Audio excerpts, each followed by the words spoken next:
Olá, aluno! Olá, aluna! Hoje nós vamos falar então a respeito, do tema conhecido como fusos horários, ok? Nós estamos então na disciplina de Geografia e eu sou a professora Catiúcia. Para falar um pouquinho aí sobre o tema fuso horário, existem algumas perguntinhas que podem surgir, ou seja, deixa eu dar alguns exemplos aqui para vocês.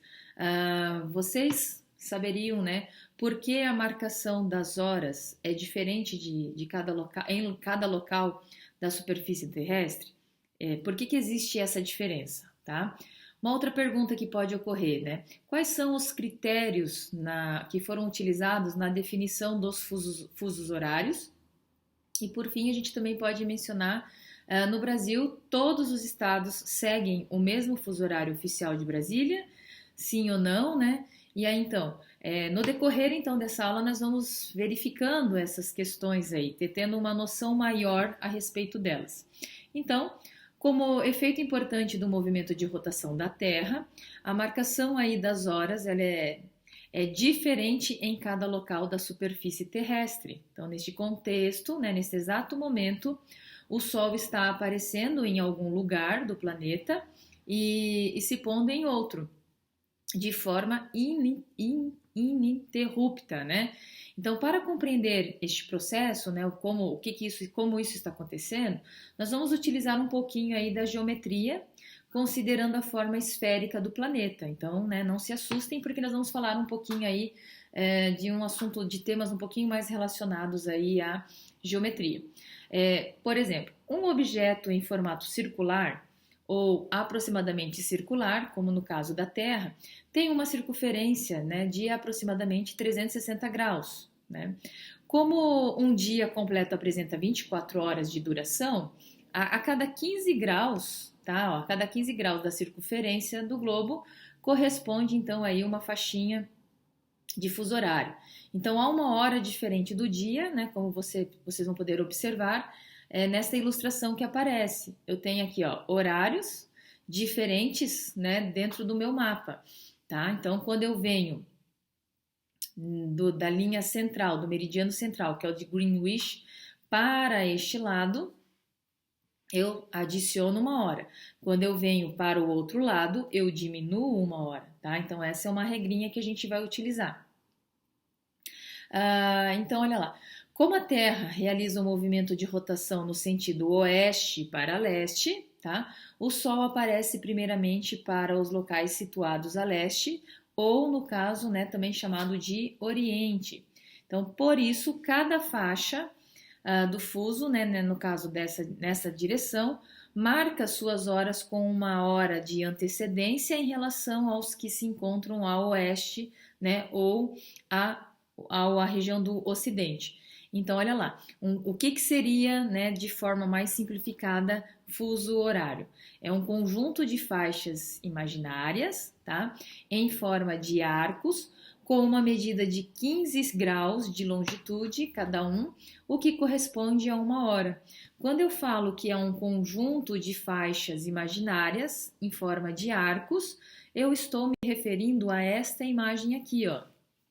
Eu tenho então, esta marcação, este gominho, tá? Este gominho aqui corresponde a um fuso horário.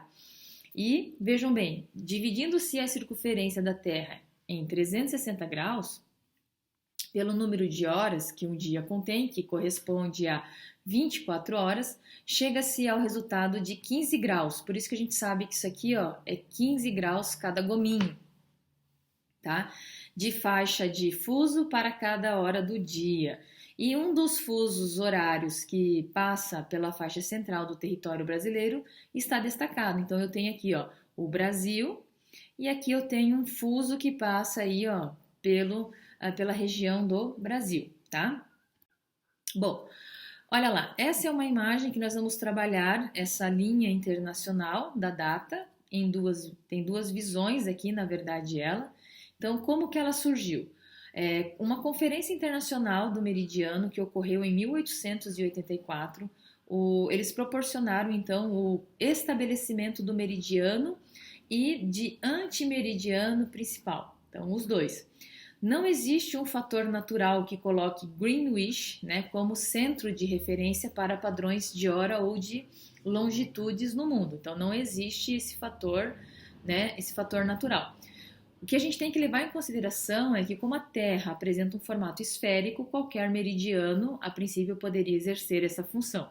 Então, por muito tempo, até meados lá do século XIX, foi isso que aconteceu. Cada país, então, estabelecia o seu próprio meridiano, né, de referência zero, geralmente, então, passando aí pela capital ou pela faixa central do território. E esse descompasso entre diferentes horas, né, ao redor do globo em um método que fosse capaz de calcular os horários em diferentes locais, obrigava as pessoas a fazer pesquisas e consultas para se informar sobre os horários em que localidades com as quais tivessem alguma relação, que poderia ser familiar, com relação ao comércio, amizade ou qualquer outro compromisso. Então, isso vai gerar, né?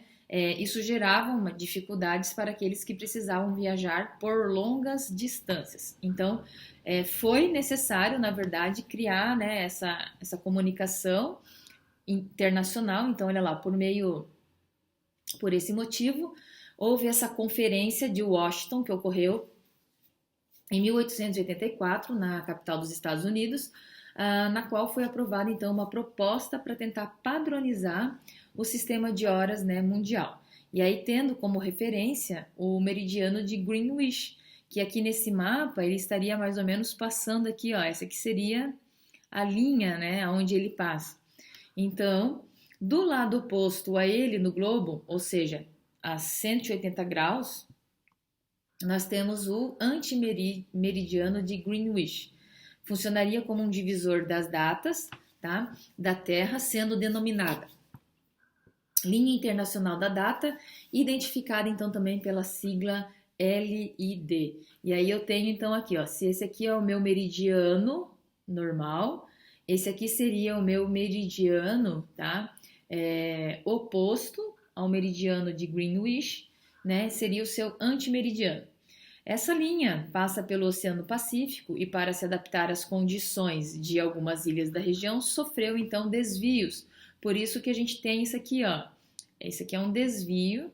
Isso aqui ocorreu por causa dessa adaptação a essas condições locais, né? Quando é cruzada de leste para oeste, acrescenta-se um dia no calendário. Então, se eu vou para lá, nesse sentido, eu aumento um dia no meu calendário. E ocorre o oposto, quando eu venho para cá, eu diminuo, então, um dia do meu calendário. Então, voltando, o meridiano de Greenwich define a porção central do fuso, né, de forma inicial. Assim, então, à medida que as faixas de fuso se posicionam a leste, acrescenta-se, então, uma hora. Então, toda vez que eu venho, né, deste lado para cá, eu acrescento uma hora, né? Agora, se eu faço o oposto, se eu saio deste lado e venho para cá, eu tenho então aí, eu tenho que reduzir uma hora. Agora então, e aí, desta forma, né, se for, então, por exemplo, se eu usar por exemplo, eu tenho hoje, são exatamente 18 horas em Madrid, que é uma região aqui da Europa, tá? Cidade localizada no fuso inicial. Saberemos que em Moscou, né, situada a 3 faixas de fuso a leste, então eu estou aqui, ó, nesse fuso principal, que é o fuso de Greenwich, e se eu venho para esta região aqui, né, que é para o sentido de Moscou, que está situada aí a 3 faixas do fuso a leste, serão 21 horas. Simultaneamente, né, no caso do Brasil, existem 3 faixas de fuso a oeste e então cada fuso, né, corresponde, né? Então se eu for da região de Madrid para Moscou, eu tenho que somar. Se eu sair de Madrid e eu venho para o sentido do Brasil, eu diminuo. Também podemos perceber que os fusos utilizados pelos países não obedecem, né, precisamente os limites estabelecidos aí pelos meridianos. pois eles acabam sofrendo desvios de acordo com as fronteiras políticas que existem ali em determinadas regiões. Então, isso ocorre para facilitar o cotidiano das sociedades. Então, deste modo, podemos dizer que há os fusos horários, tá, que são chamados de teóricos, e os fusos horários práticos ou civis, né, que são aqueles que, adotados como referência de horários oficiais pelos governos, né, dos países. Então, é isso que acontece. Indo para essa próxima imagem, nós temos aqui, ó, devido ao tamanho então de seu território, né, alguns países como a Índia, a Austrália, os Estados Unidos e a Rússia, né, eles adotam fuso horários diferentes para determinadas regiões em relação à capital. No Brasil isso também acontece, é o que mostra aqui nessa imagem. Eu tenho aqui, ó, aqui é o primeiro fuso horário do Brasil, depois o segundo fuso horário, o terceiro e por fim aqui, ó, o quarto. Então nós temos, na verdade, 4 fuso horários aqui no Brasil, tá? 4 fuso horários. E nos últimos anos a gente tem aqui essa comparação, este mapinha aqui do lado. Os países, né, alguns países passaram por algumas alterações em seus fuso horários, as quais então podem ser compreendidas por meio deste mapinha aqui, ó. Então olha lá, ó. No primeiro mapa, cortava-se aqui bem no meio, tá? Entre um fuso horário e o outro. Agora eu já consigo definir o estado inteiro como sendo de um fuso horário. E aí, para o outro lado, aqui nós vamos ter um fuso horário a menos, né? Então, nós temos essa característica, tá? Bom, vamos para frente para fechar aqui, ó, né, com chave de ouro, a questão do fuso horário, né, civil do Brasil. Então, além das adaptações práticas feitas de acordo com as especificidades do local, é necessário considerar que em determinadas épocas do ano, diversos países adotam o adiantamento de uso, né, o adiantamento de 1 hora, conhecido como horário de verão, a fim de economizar energia.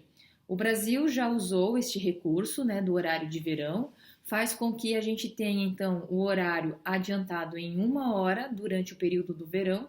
Isso se justifica para que o consumo no horário de pico, que é o retorno, né, das pessoas às casas, seja ainda durante o dia. E isso faz com que nós não ligamos todos os equipamentos de casa, principalmente nesse horário de pico. Então, é isso que acontece.